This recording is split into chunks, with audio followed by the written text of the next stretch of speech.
하비에르 밀레이, 별명이 아르헨티나의 트럼프인데요. 이게 전기톱 가지고 막 싹 다 없애버리겠다 그러고 야 국가에 의존하지 마, 네 힘으로 살아.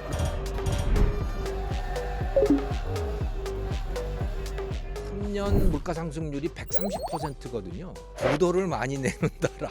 부도 맛집. 그 아르헨티나 페소를 갖고 있으면 그냥 휴지 쪽이니까. 이 나라는 예전에 사실은 경제력으로 선진국이었잖아요. 세계 무역량이 급격하게 떨어지게 됩니다. 완전히 망하게 되는 거죠.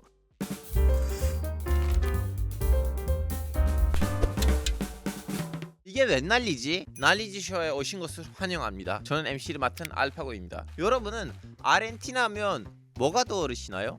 축구 선수 메시의 나라? 아니면 스테이크? 저는 작년 12월에 새로 대통령이 된 남미의 트럼프, 하비에르 밀레이가 생각이 나는데요. 아르헨티나 사람들은 대체 왜 전기톱을 들고 유세하는 사람을 대통령으로 뽑았을까요? 여기에는 10번째 국가 부도 위기를 맞을 정도로 극심한 경제난이 영향을 끼쳤는데요. 그래서 오늘은 아르헨티나 경제가 왜 이렇게 나빠졌는지 그 역사를 파헤쳐 보려고 합니다. 오늘은 아르헨티나 경제를 쉽게 설명해 주실 경제 전문가를 모셔봤습니다. 어서 오세요. 안녕하세요, 교수님. 자, 반갑습니다, 교수님. 먼저 간단히 자기소개를 부탁드립니다. 네, 안녕하세요. 저는 서강대학교 경제대학원에서 강의하고 있는 김정호 교수라고 합니다. 글로벌 경제의 역사에 대해서 관심이 많고요. 최근에는 제가 김정호의 경제TV라고 하는 제 개인 채널을 운영하고 있기도 합니다. 구독수가 얼마나 되세요? 15만인가? 뭐더 많아요. 선배님 안녕하십니까?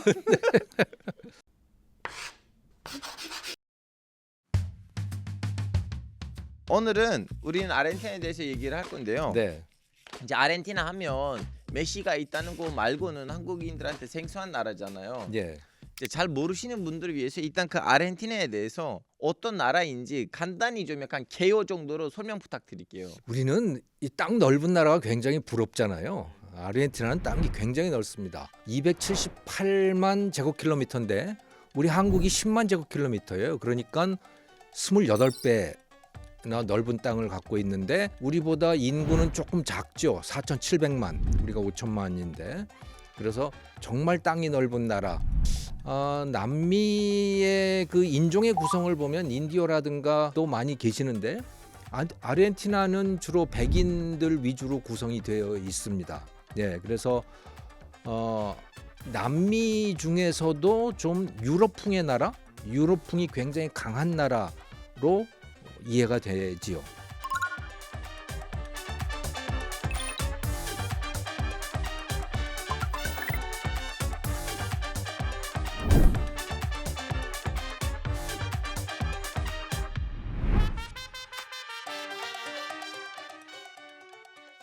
그래서 그런지 역사책들 보면 예를 들면 같은 비중에 있는 멕시코에서는 원주민의 눈에서 쓰여지는 거 반면에는 아르헨티나 역사책은 이제 이주민들의 눈에서 쓰여진 거예요. 그렇죠. 이주민이 정말 많았고, 그러니까 이 중남미 중에 이주민이 굉장히 많은 나라가 북미에서는 미국이고 남미에서는 아르헨티나였던 것이죠. 예. 그러면 교수님, 우리는 하필 이제 아르헨티나에 대해서 얘기를 한다면 우리 국민의 피땀 눈물로 획득된 아르헨티나에 있는 우리 땅도 있잖아요. 아르헨티나 북부에서는 네. 우리 60년대 70년대 박정희 시절 때는 땅을 구매했거든요.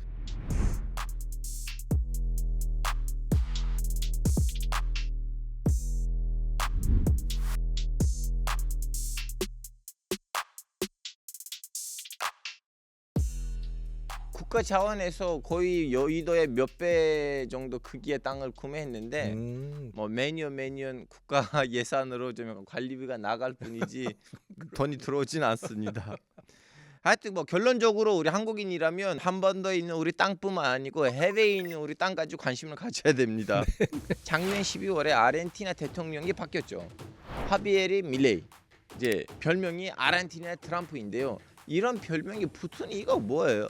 너무 괴짜하기 때문에 그런 거죠. 상식을 뒤엎는 사람이고 선거 운동하면서도 막 전기톱 가지고 막 싹 다 없애버리겠다 그러고 뭐 평소에 보통 사람들, 보통의 정치인들 같으면 전혀 입에 올리지 않는 말들을 쏟아냈고 그것을 실제로 정책에 도입할 가능성이 매우 높은 상황인 거죠. 그래서 사람들이 관심을 갖게 되는 거 아닌가 하는 생각이 들어요. Ministerio de Ciencia y Tecnología e Innovación. Algo bien del sector privado. Nada bueno salió del sector público. ¡Afuera! Ministerio de Trabajo, Empleo y Seguridad Social. ¡Afuera!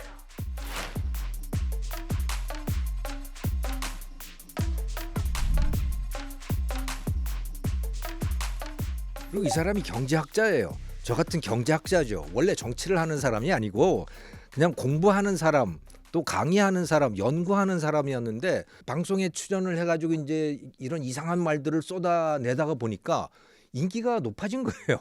그래서 이제 길거리까지 나가게 된 거고, k래서 정치에 입문도 했고 한 4년 정도 됐다고 합니다. 근데 그게 폭발적인 인기를 얻게 된 거죠. Por ende, la conclusión es que no hay alternativa al ajuste. Va a cambiar totalmente. Es algo que mucha gente lo quería y que estamos con las expectativas de conseguir un cambio para bien.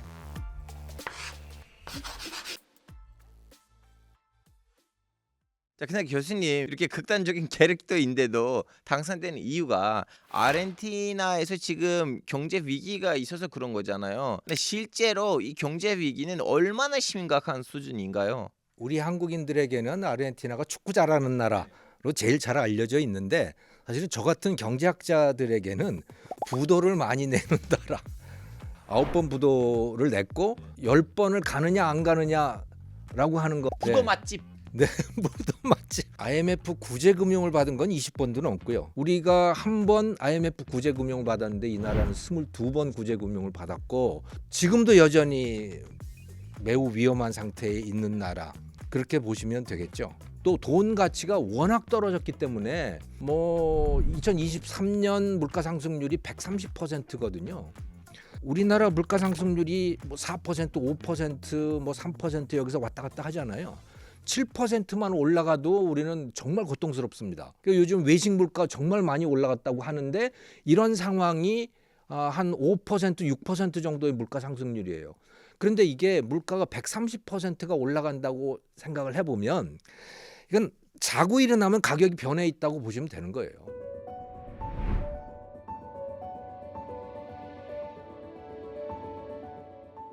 A ver, sí es cierto que cada vez alcanza menos, o sea, es un poco, es estresante vivir en Argentina porque vas a comprar, no sé, por ejemplo, un alfajor, un chocolate un día y sabes que al otro día es más plata. La verdad que no están haciendo nada.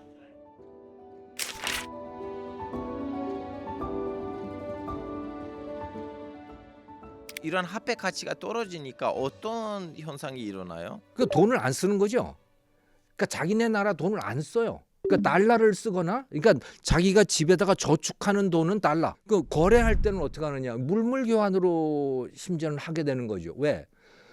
그 아르헨티나 페소를 갖고 있으면 그냥 휴지 쪽이니까 오히려 종이보다도 못한 상태가 되는 거죠. 교수님, 저도 사실은 화폐를 많이 수집하고 화폐 대신에 책 썼던 사람인데 제일 곤란했던 나라는 베네수엘라하고 아르헨티나예요. 왜냐면 인플레이션이 너무 높으니까 자꾸 화폐가 새로운 거 찍어가지고 디자인이 다 바뀌거든요. 그러게요. 제 거 다 따라해야 되는데 너무 귀찮아요. 지금 아르헨티나의 1인당 소득이 13,000달러거든요. 13,000. 우리가 35,000달러예요. 네. 한국이 13,000이면 뭐 라틴 아메리카에서 괜찮죠. 튀르키예보다도 높아요. 튀르키예는 네. 만불 밑으로 떨어졌어요. 그러니까 뭐 거의 한 2만 달러까지도 중간에 올라가기도 하고 그러다가 지금 계속 떨어져서 이렇게 된 거죠.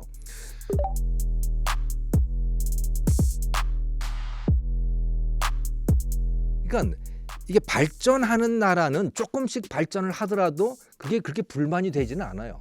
근데 위로 올라갔다가 추락을 하는 거는 이건 굉장히 고통스러운 거고 견디기가 어려운 거죠. 지금 아르헨티나가 그런 상태라고 보시면 되는 겁니다. 그러면 이런 상황에서 아르헨티나 국민들이 밀레이에게 어떤 희망을 보고 뽑은 건가요? 제가 추측컨대는 지금까지와의 정반대를 뽑은 거다라고 저는 이해를 해요. 밀레이의 지지율이 그 대부분이 젊은 사람들로 구성됐던 거예요. 그 지지자들이. 그럼 젊은 사람들은 왜 그랬느냐? 기성세대의 정책에 아주 신문이 난 거죠. 그러니까 국민들이 경제라면 아주 넌더리가 나는 거예요. 도대체 뭐가 잘못됐느냐? 도대체 지금까지 뭘 했길래 이 엉망이 된 거냐? 당신네들이 지금까지 해온 것 때문에 나라가 이 지경이 된 거 아니야. 그런데 밀레이라고 하는 사람은 정반대 얘기를 쏟아내고 있는 것이고, 그러니까 아르헨티나의 주류는 페로니스트들이죠. 페론주의자들인데 그거는 국가가 나서서 뭔가를 해줘야 된다라고 하는 이 생각이 굉장히 강해요.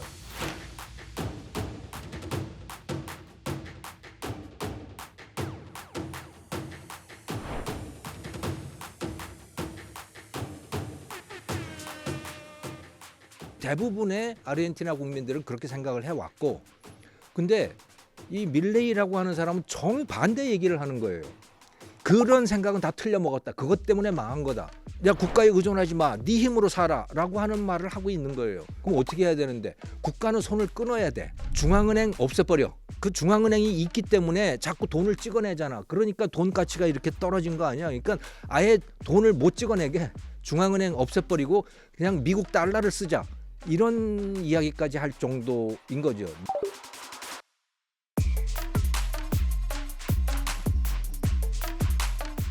너무 파격적인 이야기를 하다가 보니까 그게 화제거리가 됐고, 뭐 어떻게 하다 보니까 인기도 얻게 됐고, 젊은 사람들이 그걸 지지하게 됐고, 그러면서 이제 대통령까지 된 거죠.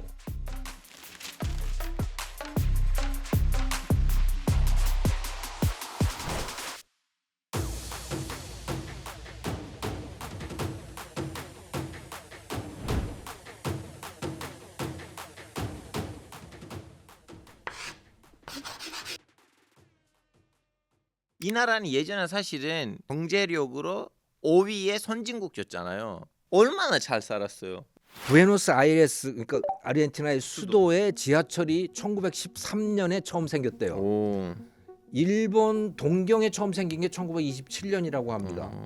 그러니까 굉장히 일찍 현대화가 됐다고 보시면 되는 거죠. 엄마 찾아 산말리라고 하는 만화 영화가 있었어요. 그 주인공 아이가 마르코라고 하는 아이인데 얘가 이탈리아의 제노아 출신이에요. 그 아이가 엄마를 찾아서 산말리를 가는 거예요. 네. 그 엄마면 당연히 같이 제노아에 살았을 거 아닙니까? 근데 산말리를 떠돌면서 어디를 갔냐면 부에노스아이레스로 간 거예요. 아.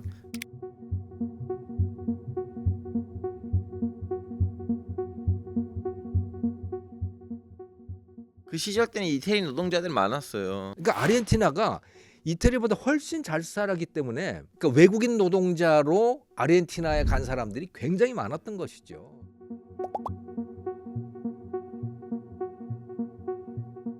스페인 사람도 아르헨티나에 간 사람이 굉장히 많았고, 예. 그러니까 유럽보다도 훨씬 잘 살았다. 이렇게 보시면 되는 거죠. 그러면 교수님 결론을 맺자면 아르헨티나가 땅 때문에 부자 된다고 하면 과언이 아니죠.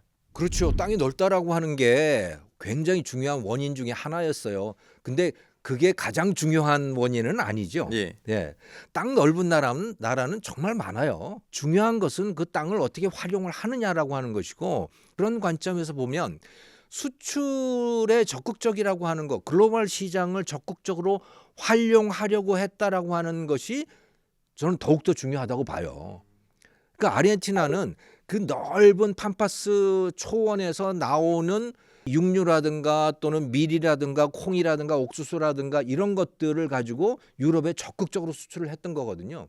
그게 성공의 요인이었죠.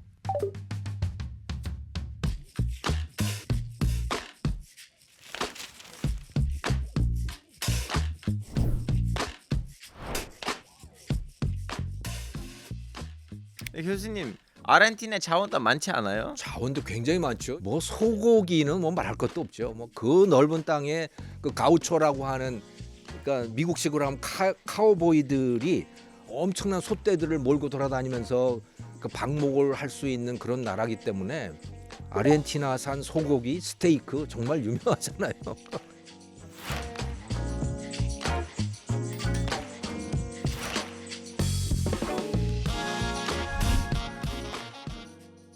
요즘에 가장 중요한 자원이 리튬 같은 거잖아요. 오, 리튬. 예. 2차 전지 또 전기차 이런 거를 위해서 굉장히 중요하니까 그 리튬 생산량이 세계 3위일 정도로, 그러니까 안데스 산맥이라고 하는 데가 자원의 보고예요. 예. 거기를 굉장히 큰 면적을 안데스를 끼고 있으니까 뭐 엄청나게 자원이 많은 나라인 거죠.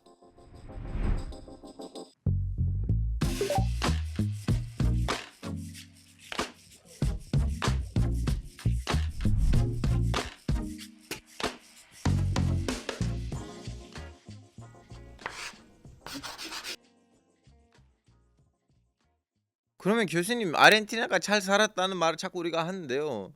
언제 그렇게 잘 살았던 거예요? 그 나라가 본격적으로 잘 살아진 거는요 1870년대 이후부터라고 보시면 됩니다. 그러니까 1870년대부터 1914년까지의 그 기간, 1914년은 1차 대전이 시작되는 시점이거든요.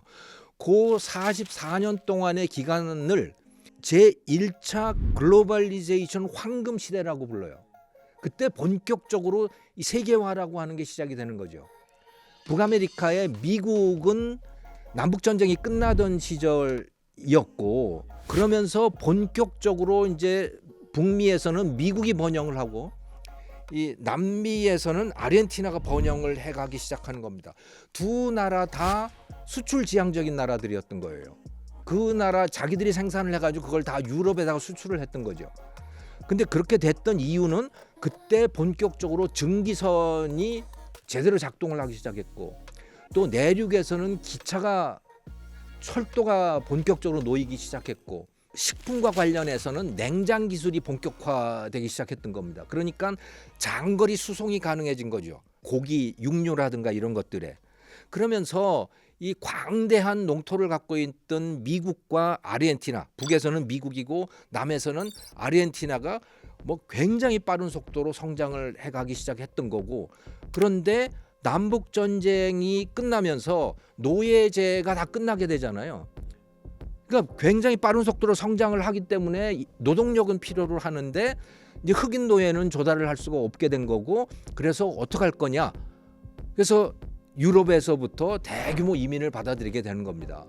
미국도 그렇고 이 아르헨티나도 그렇고, 아르헨티나에 주로 이민을 온 사람들은 이탈리아 사람과 스페인 사람들이 주로 이민을 가게 됐던 거고, 백인 이민의 나라가 된 거죠.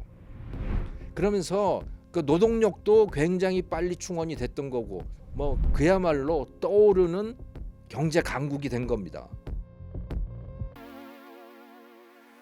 1차 대전 이후에도 좀 어느 정도 그 경제 성장을 유지했잖아요. 그 이유가 뭐예요? 전쟁에 참여하지 않는 나라들은 네. 그 옆 나라가 전쟁을 하면 정말 대박이 나는 거죠. 그래서 유럽에서 1차 대전이 일어나니까 그 나라들은 생산이 제대로 안 되고 또 전쟁을 하기 위해서 엄청난 소비들을 하게 되잖아요. 그것을 공급해 주는 나라가 어디냐? 남미에서는 아르헨티나였던 거죠. 예, 아르헨티나에서 뭐 엄청난 식량들을 수출을 했던 것이고, 유럽 쪽으로 또 북미에서는 미국이었던 거고, 아시아에서는 일본이었던 겁니다. 그래서 일본도 1차 대전 때 엄청난 그 뭐라 그러나 호황을 누리게 돼요. 그래서 일본이 그렇게 호황을 누리게 되니까 쌀 소비가 늘어나서 그 쌀값이 엄청나게 높아지고, 그게 이 식민지 조선에서도 쌀값이 굉장히 높아지고, 그것 때문에 뭐 폭동 같은 게 일어나고, 그게 3.1 운동에도 영향을 미치고 뭐 그럴 정도까지 되거든요. 그러니까 1차 대전이라고 하는 것, 또 2차 대전이라고 하는 것, 거기에 참전하지 않는 나라들에게는 이거는 그야말로 대박 경기의 원인이 되는 것이고, 아르헨티나도 그 혜택을 많이 입었죠.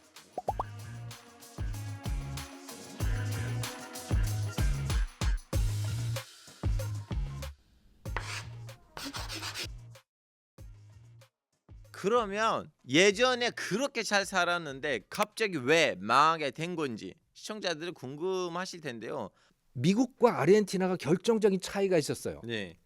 미국은 농업에서 제조업으로 매우 빠른 속도로 전환을 해갔습니다. 그러니까 제조업이라고 하는 게 본격적으로 생긴 게 영국의 산업혁명이었었잖아요. 그 영국 사람들이 넘어간 미국이라고 하는 나라, 그럼 영국의 기술을 그대로 받아들이고 그들의 자본을 또 결합을 하고 그렇게 해서 미국은 이 북부 위주로 해서 제조업이 매우 빠른 속도로 발전을 해 나갔는데 아르헨티나는 아닌 거예요. 이 미국이라는 나라는 이 프로테스탄트의 나라였고 개인주의가 굉장히 강한 나라였죠. 그런데 아르헨티나는 천주교의 나라이고 전체주의적인 속성이 굉장히 강합니다. 그러니까 이 개신교는 보면 다 뿔뿔이에요. 사실은 생각해 보면 개인주의가 굉장히 강한 사회인데 천주교는 그게 아니고 위에 탑이 있죠. 교황부터 해가지고 다 그러니까 하향식으로 뭔가가 이루어지게 되는 거예요. 위에서 지배층이 뭔가를 결정하는 그런 방식인 거죠. 근데 아르헨티나의 지배층은 뭐였냐면 바로 그 지주들이었던 겁니다. 팜파스의 대초원에 엄청난 몇억 평씩 땅을 갖고 있는 그 지주 계급들이 있는 거죠. 그들의 연합체가 바로 거기 지배 계급이었는데 그들은 제조업을 원치 않았던 거예요. 왜냐? 제조업 공장이 들어오면 유럽을 살펴보니까 저 프롤레타리아들이 아주 골치가 아프네. 저것들이 공장에서 말이야 이렇게 그냥 일만 하면 괜찮은데 그들이 길거리로 나와가지고 시위하고 뭐 이렇게 되면 거기다 그 당시 이제 공산주의가 생겨나기 시작했잖아요. 칼 막스의 그런 공산주의가 생겨나기 시작하니까 이건 골치 아픈 일이야. 그래서 제조업은 안 되겠어. 공장은 웬만하면 안 되겠어. 그래서 아르헨티나는 유럽과 미국으로부터 제조업 상품들을 다 수입하는 그런 구조가 됩니다. 아르헨티나의 첫 번째로 경제 위기가 찾아왔던 게 1920년대 후반이잖아요. 이때 무슨 일이 일어나는 건가요? 결정적인 것은 대공황입니다. 대공황. 예, 그러니까 이 나라가 이렇게 어려워지게 되는 데는 크게 경제적인 요인으로 보면 두 가지예요. 하나는 수출 지향적인 나라가 내수 지향으로 바뀌었다라고 하는 그게 결정적인 요인이고,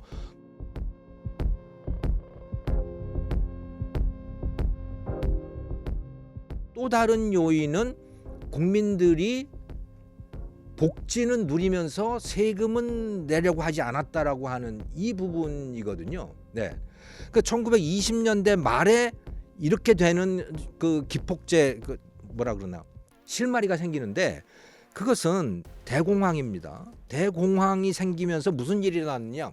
미국에서 주가가 폭락하고 실업자가 대량으로 발생을 하고 그러니까 미국 정부가 말이죠. 뭘 했냐면 스무트 홀리법이라고 하는 걸 제정을 해서 관세를 대폭 올렸어요.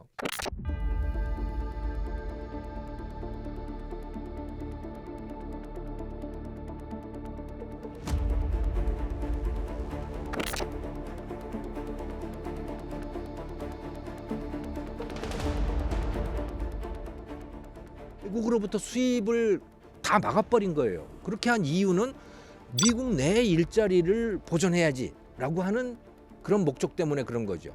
안 그래도 실업자가 많은데 뭐 외제까지 우리가 수입을 하느냐, 우리가 자체적으로 생산을 하면 그럼 실업을 해결할 수 있잖아, 이런 생각이었던 거예요.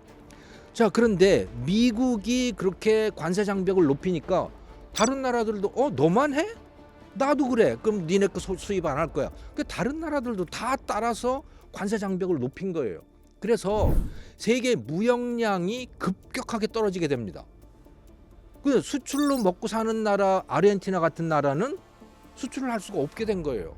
완전히 망하게 되는 거죠. 그러니까 처음에는 대공황이라고 하는 것이 금융 사건으로 이제 시작이 된 건데 그게 실물로 다 전이가 돼 버린 겁니다. 전 세계적으로 다 경제가 나빠지게 된 거고, 사람들의 생각도 경제학자들의 생각은 그래서 어떻게 갔냐면 이건 자본주의 때문에 이렇게 된 거야 라는 생각을 하게 된 거죠. 그러면서 반자본주의적인 성향들이 나라마다 생겨나게 된 거예요. 이건 시장에 맡기면 안 돼. 이것은 강력한 지도자가 나타나서 문제를 해결을 해야 돼 라고 하는 풍조가 나라마다 다 나타나기 시작한 거죠.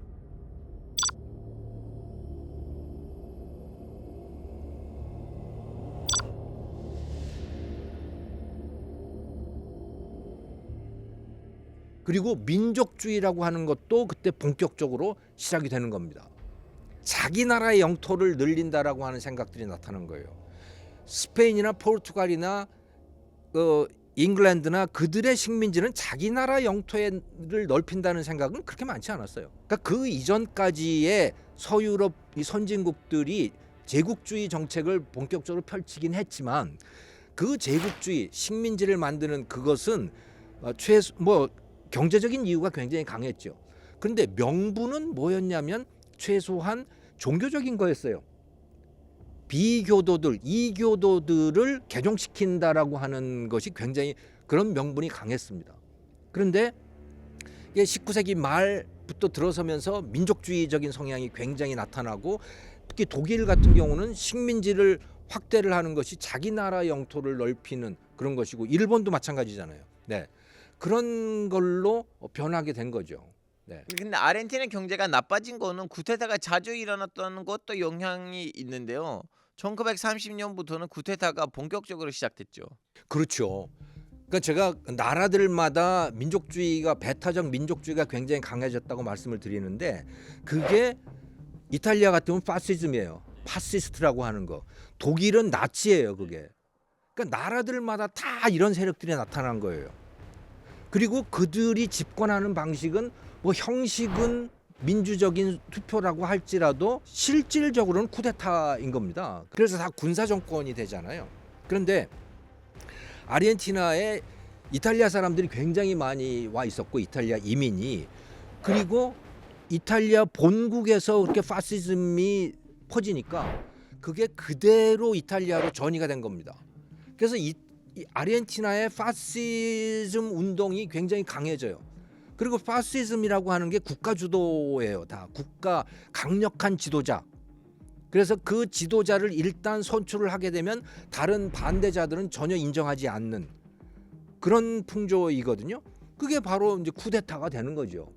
1930년대부터 아르헨티나에서 군사 쿠데타가 많이 일어나게 됐고 아르헨티나 하면 떼어놓을 수 없는 사람이 페론인데 나중에 대통령이 됩니다마는 쿠데타 중에 한 주역이 페론이라고 하는 사람이었던 거죠. 네. 자기 입으로 했던 이야기가 있어요. 아주 충격인데 인민은 생각하지 않는다. 인민은 느낄 뿐이다. 페론의 행보가 포퓰리즘이라고 비난도 많이 받았는데요. 그래서 빚은 쌓이고 자기 정권이 지나가고 나면 나라는 주저앉아 있고 종속 이론. 후진국들은 선진국하고 자유무역을 하면 망한다는 얘기입니다. 국민들의 기대처럼 아르헨티나의 경제를 회복시킬 수 있을까요?